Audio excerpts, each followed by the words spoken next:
Me llamo Lourdes, tengo 28 años y en Nochebuena tuve que llamar a la policía para que me dejaran entrar a mi propia casa.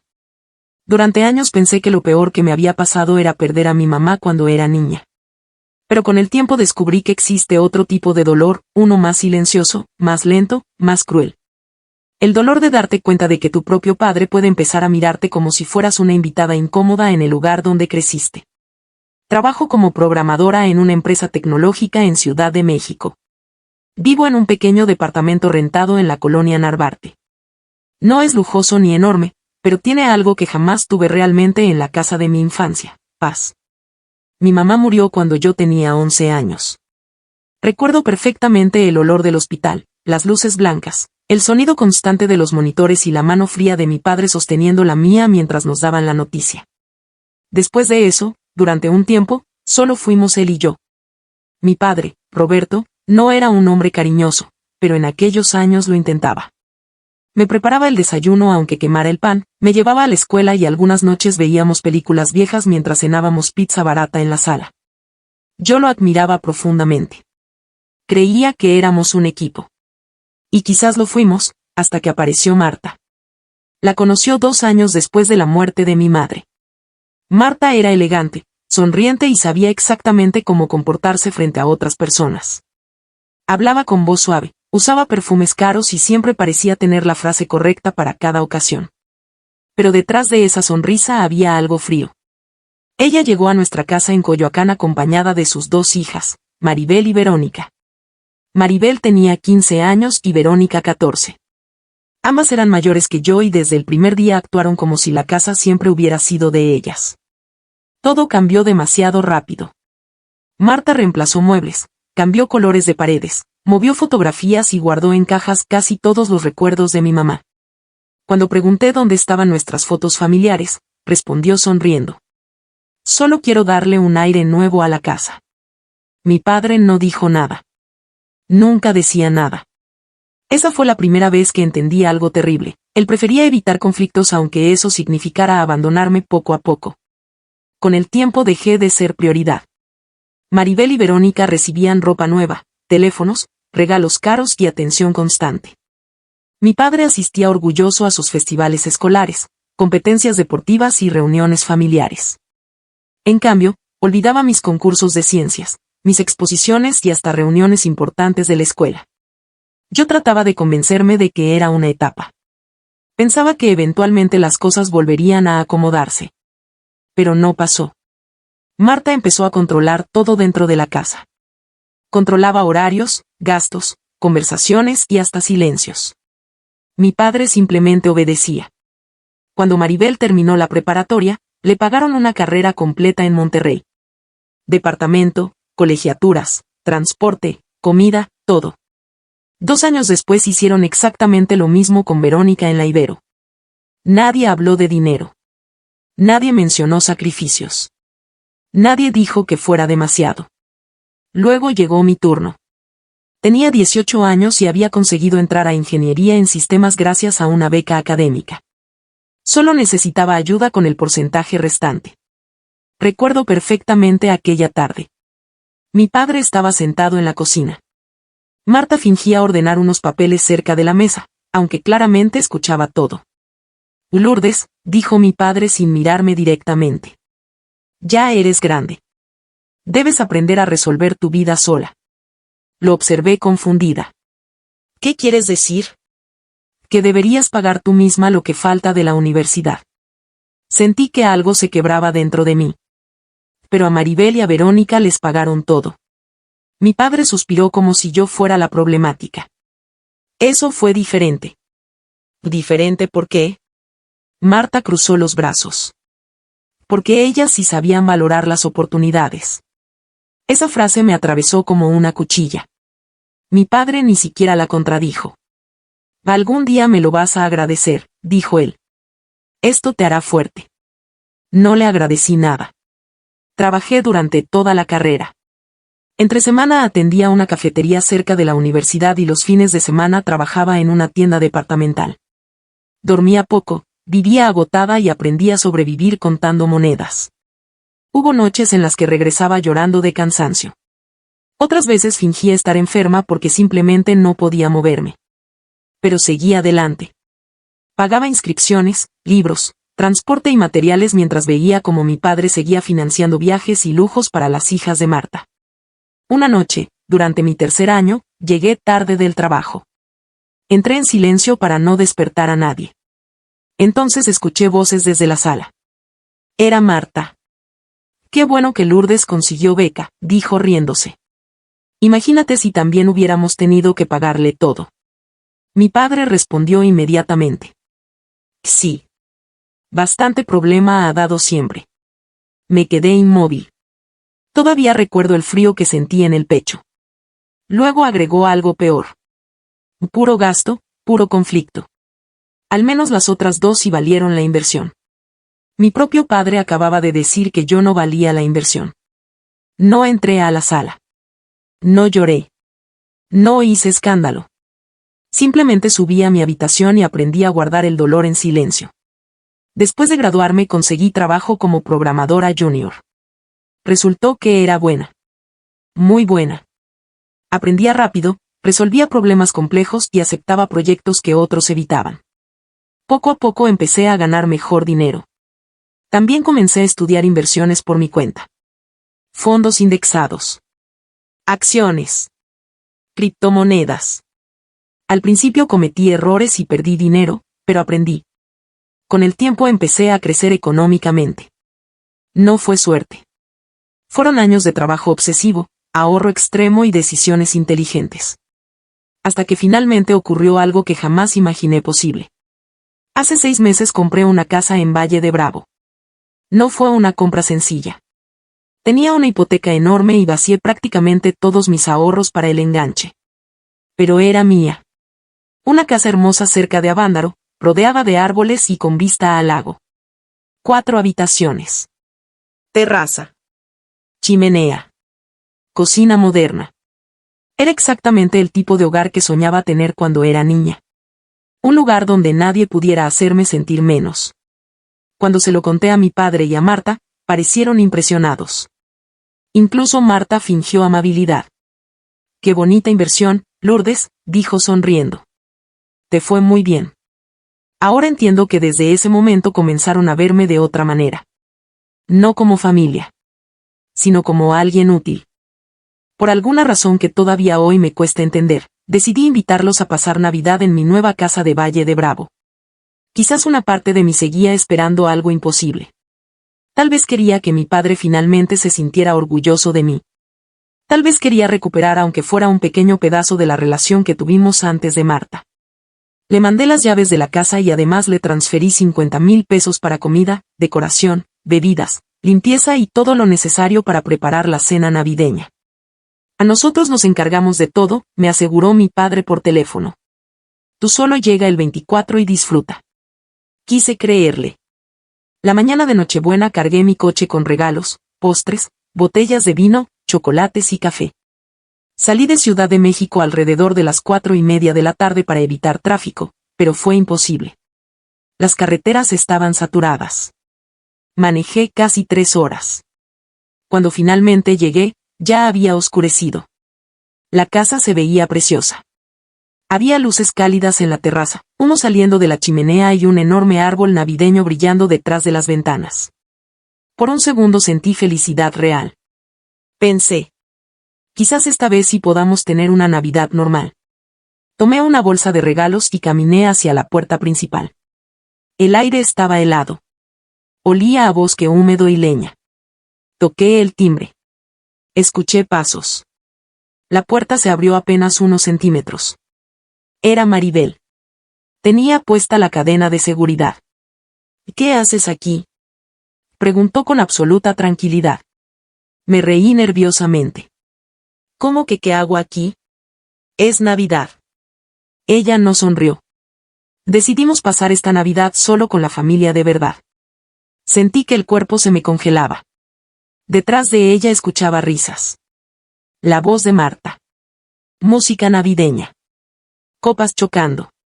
Mi padre estaba ahí dentro. Maribel, esta es mi casa. Ella me miró sin emoción.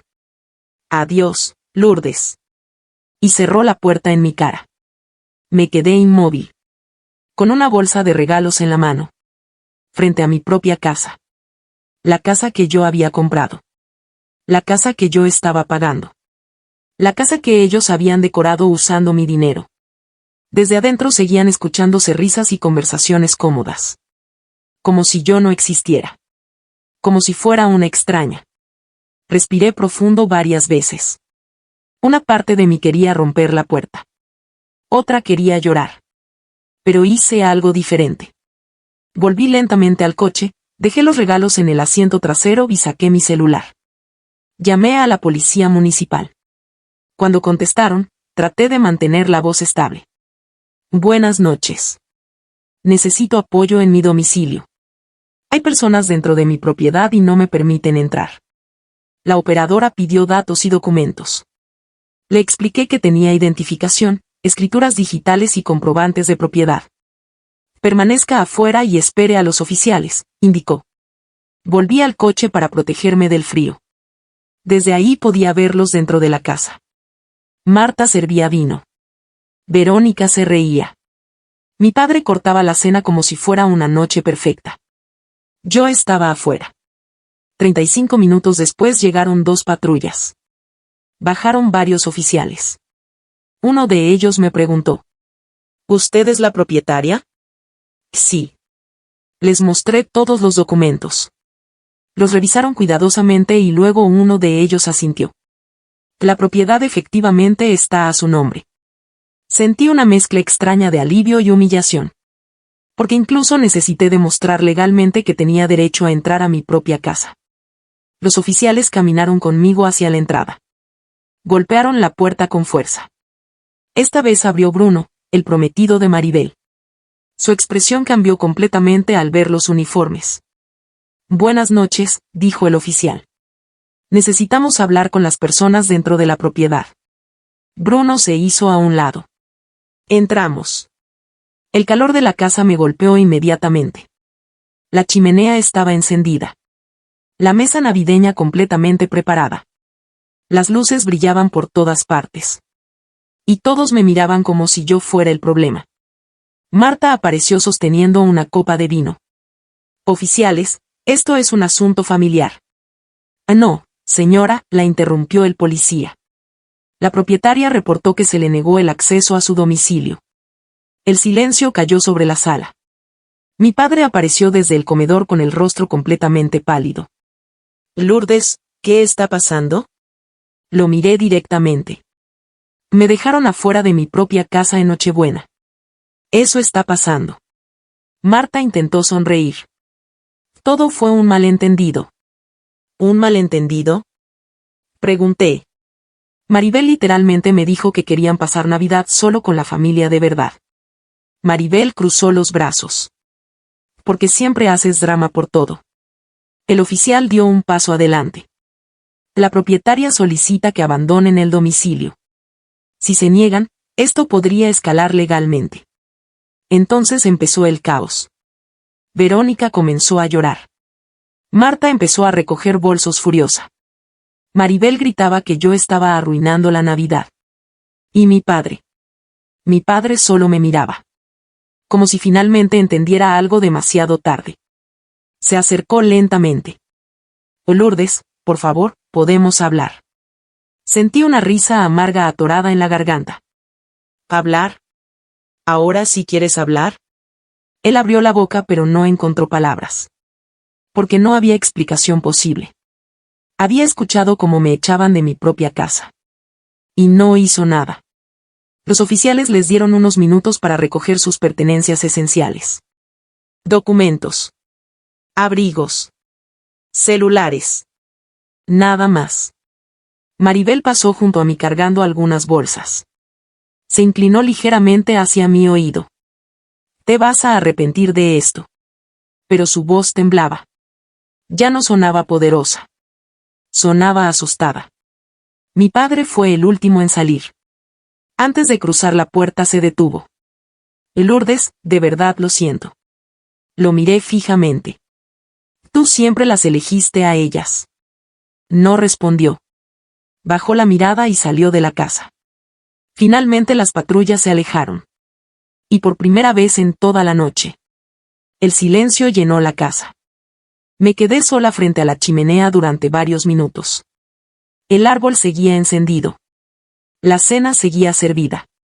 Todo estaba perfectamente decorado.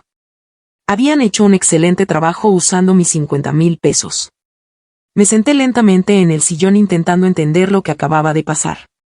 Entonces vi algo entre los cojines. Un celular. Lo tomé y lo reconocí inmediatamente. Era el teléfono de Marta. Lo había olvidado en medio del caos. La pantalla seguía desbloqueada. WhatsApp estaba abierto. Sabía que no debía mirar. Pero entonces vi mi nombre en la conversación más reciente. Y después de todo lo que acababan de hacerme, ya no tuve fuerzas para respetar límites que ellos jamás respetaron conmigo. Comencé a leer. Los primeros mensajes eran de semanas atrás, justo cuando les conté que había comprado la casa. Marta había escrito: mi hijastra anda presumiendo que compró una casa en Valle gracias a inversiones. Ahora quiere que pasemos Navidad allá. Una amiga respondió con emojis riéndose. Luego Marta escribió algo que me revolvió el estómago. Siempre quiso llamar la atención. Cree que ahora por tener dinero ya es importante. Seguí leyendo. Está desesperada porque la aceptemos. Pero bueno, al menos nos servirá para pasar una Navidad cómoda. Sentí un nudo en la garganta. Mis manos empezaron a temblar. Pero lo peor estaba más abajo. Un mensaje enviado horas antes de mi llegada. Llegaremos antes que Lourdes. Nos instalamos y cuando aparezca le diremos que queremos una Navidad de familia de verdad. Después otro. La mandamos de regreso y listo. Y finalmente. Por fin una cena elegante sin la rara. Se me fue el aire. No había sido impulsivo. No había sido un malentendido. Lo planearon. Usaron mi dinero. Usaron mi casa. Prepararon mi propia cena navideña. Para después dejarme afuera. Apagué la pantalla y dejé el celular sobre la mesa. Me quedé mirando el fuego durante varios minutos sin moverme. Luego tomé mi teléfono y llamé a la única persona que realmente consideraba familia. Rocío. Mi mejor amiga desde la universidad. Contestó al segundo timbrazo. Lulú. ¡Feliz Navidad! Mi voz se quebró inmediatamente. ¿Puedes venir? El tono de Rocío cambió al instante. ¿Qué pasó? Necesito a mi familia de verdad. No tuve que explicar más. Vamos para allá. Colgué. Después comencé a borrar cualquier rastro emocional de aquellas personas dentro de mi casa. Quité las botas navideñas con sus nombres. Recogí copas. Guardé adornos. Retiré servilletas con iniciales. No destruí nada. Simplemente recuperé mi espacio. 3 horas después vi luces acercándose por el camino. Rocío entró primero y me abrazó tan fuerte que casi me derrumbo. Detrás venían Gustavo, Elena y Javier. Mis amigos. Mi verdadera familia. Les conté todo. La puerta. Las palabras de Maribel. La policía. Los mensajes. Gustavo, que era abogado, escuchó todo sin interrumpir. Cuando terminé, habló con calma. No vuelvas a revisar el celular. Déjalo exactamente como está. Asentí. Mañana veremos cómo documentar todo correctamente. Esa noche cenamos juntos. Comimos la comida que ellos habían dejado preparada. Abrimos el vino que yo había llevado.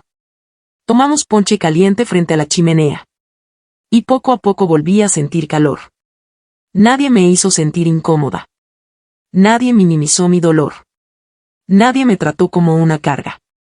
A la mañana siguiente Gustavo preparó un requerimiento legal formal. Incluía la transferencia de 50,000 pesos. La negativa de acceso. La intervención policial. Los gastos ocasionados. También redactó la devolución formal del celular de Marta. Todo debe hacerse legalmente, explicó. Sin amenazas. Sin escándalos. Pero dejando claro que no pueden manipular la historia.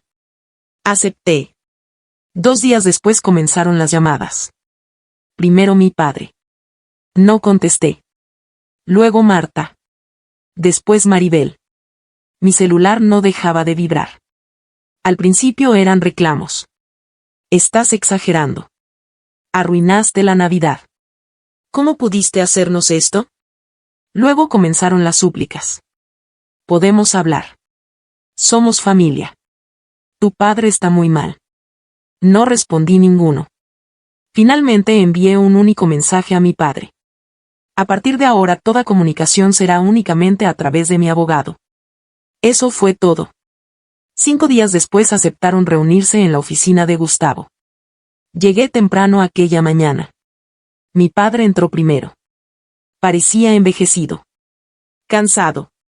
Derrotado. Marta entró detrás de él intentando mantener la compostura, aunque claramente estaba furiosa. Gustavo abrió la reunión de manera profesional. Ustedes recibieron un requerimiento formal relacionado con los hechos ocurridos en Valle de Bravo. Marta explotó inmediatamente. Esto es chantaje. Gustavo ni siquiera parpadeó.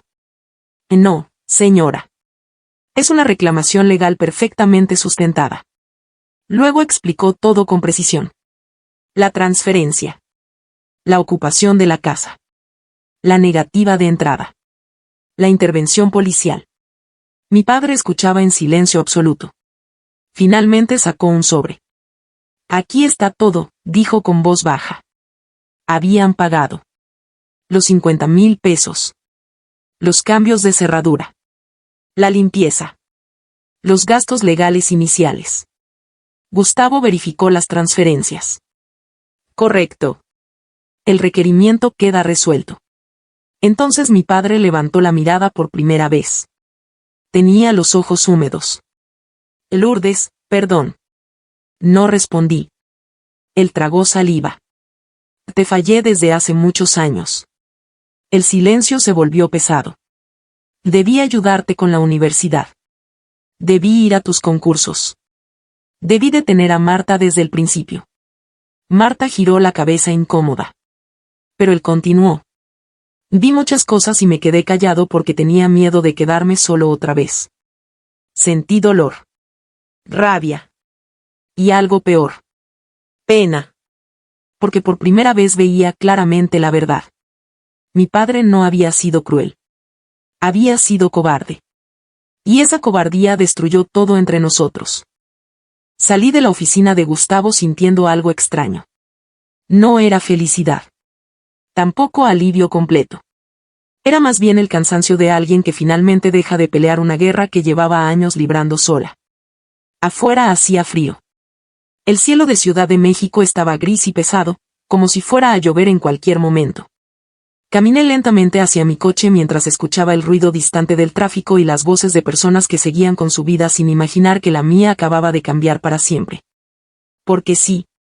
Aquella Navidad no solo terminó con una discusión familiar. Terminó con la versión de mí que llevaba toda la vida esperando ser elegida. Durante años hice todo lo posible por ganarme el amor de mi padre. Saqué buenas calificaciones. Trabajé hasta agotarme. Me convertí en alguien exitosa. Compré una casa hermosa. Los invité. Pagué todo. Y aún así, me dejaron afuera. Literalmente afuera. Pero quizá necesitaba que algo tan brutal ocurriera para entender una verdad que llevaba años negándome. Hay personas que nunca van a darte el amor que mereces. No importa cuánto te esfuerces. Y seguir rogándolo solo termina destruyéndote. Esa noche llegué a mi departamento en Narvarte completamente agotada. Dejé las llaves sobre la mesa y me quedé parada en medio de la sala mirando el silencio. Por primera vez en mucho tiempo no tenía ansiedad esperando mensajes familiares, reclamos o manipulaciones. Todo estaba en calma. Y esa calma dolía. Porque cuando uno crece en medio del conflicto, el silencio también puede sentirse extraño. Me preparé café y me senté junto a la ventana. Entonces miré una vieja fotografía que tenía guardada entre unos libros. Era una foto de mi mamá. Yo tendría unos 8 años. Estábamos en Chapultepec comiendo helado y riéndonos de algo que ya no recuerdo. Me quedé observando esa imagen durante mucho tiempo. Y entonces lloré. No por Marta. No por Maribel. Ni siquiera por Navidad. Lloré por la niña que fui. Por esa niña que pasó años creyendo que debía merecer cariño. Que debía competir por atención. Que debía convertirse en alguien perfecta para ser querida. Lloré por todas las veces que me sentí menos. Por cada concurso escolar donde miré hacia la puerta esperando que mi padre apareciera. Por cada cumpleaños incómodo. Por cada comida donde me sentaban al final de la mesa. Y también lloré porque finalmente entendí algo que mi mamá seguramente habría querido enseñarme desde mucho antes. El amor real jamás te hace sentir un estorbo. Pasaron algunas semanas. Cambié cerraduras. Actualicé claves. Bloqueé números.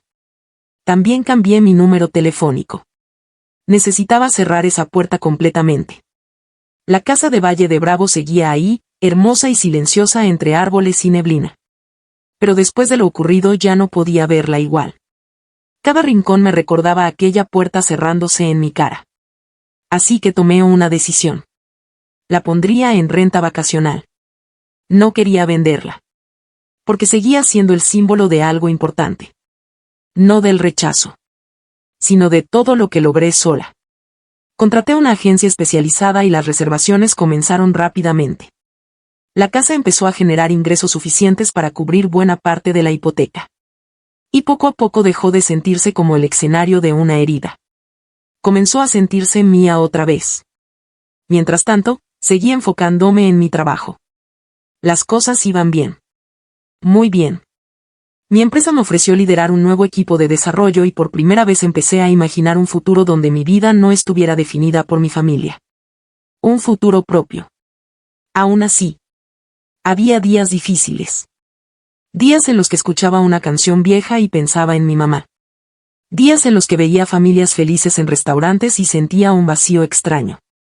Días en los que me preguntaba cómo habría sido mi vida si mi padre hubiera tenido el valor de protegerme. Pero esas preguntas ya no me destruían como antes. Porque había dejado de culparme. Y eso cambia todo. Pasaron casi 3 meses antes de volver a verlo. Era una tarde fría cuando regresaba del trabajo y encontré a mi padre parado afuera de mi edificio. Solo. Sin Marta. Sin drama. Sin excusas. Mi primer impulso fue seguir caminando. Pero algo en su expresión me detuvo. Parecía más viejo. Más pequeño. Cuando levantó la mirada, habló casi en un susurro. Lourdes, por favor. Solo 5 minutos. Lo observé en silencio. Luego respondí con calma. No vuelvas a venir aquí sin avisar. Él asintió inmediatamente. Lo sé. Tienes razón. Se veía sinceramente avergonzado. Cruzamos a una pequeña cafetería frente al edificio y nos sentamos lejos de la ventana. Mi padre pidió café, pero nunca lo tomó. Sus manos temblaban ligeramente. Finalmente habló. Lo siento. No respondí. No solo por Navidad, por todo. Tragó saliva antes de continuar. Debí defenderte cuando eras niña. Debí ayudarte con la universidad. Debí estar orgulloso de ti y en cambio permití que te sintieras sola dentro de tu propia casa. Sentí presión en el pecho, pero guardé silencio. Él se limpió discretamente los ojos. Escuché cosas horribles durante años y me convencí de que evitar problemas era mantener la paz. Pero la paz solo era para ellas, no para ti. Aquella frase me golpeó fuerte. Porque era verdad. Toda mi infancia había girado alrededor de mantener cómoda a Marta. Aunque eso significara destruirme emocionalmente. Mi padre respiró hondo. No voy a pedirte que me perdones. Sé que no tengo derecho. Lo miré directamente. Por primera vez en muchos años no vi autoridad en él. Vi arrepentimiento. Real. Profundo. Humano. Y eso dolía más de lo que esperaba. Finalmente hablé. Acepto tu disculpa. Sus ojos se llenaron de esperanza por un segundo. Pero continué. Aunque aceptar una disculpa no significa olvidar. La esperanza en su rostro se transformó en tristeza tranquila. Asintió lentamente. Lo entiendo. No quiero volver a ver a Marta. Ni a Maribel.